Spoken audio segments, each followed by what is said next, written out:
yaşarır gözler, sızılar bu yürek ve diller.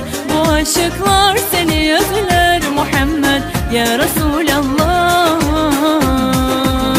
Aşkınla yaşarır gözler, sızılar bu yürek ve diller. Bu aşıklar seni özler Muhammed ya Resulallah.